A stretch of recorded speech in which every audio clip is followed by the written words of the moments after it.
America అధ్యక్షుడు Trump కీలక ప్రకటన చేశారు. ఓ గొప్ప దేశంతో వాణిజ్య ఒప్పందం జరగబోతోందంటూ ట్రూత్ లో పోస్ట్ చేశారు. అయితే ఆ దేశం ఏదనేది మాత్రం ఆయన వెల్లడించలేదు. దీంతో ఈ పోస్ట్ పై తీవ్ర ఉత్కంఠ నెలకొంది.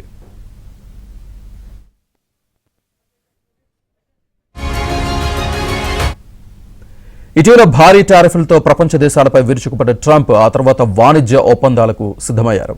సుంకాల భారం నుంచి ఉపశమనం కావాలంటే తమతో ట్రేడ్ డీల్ చేసుకోవాలని సూచించారు. దీంతో అనేక దేశాలు అగ్రరాజ్యంతో చర్చలు జరుపుతున్నాయి. ఇలాంటి సమయంలో ట్రంప్ చేసిన పోస్ట్ హాట్ టాపిక్ గా మారింది.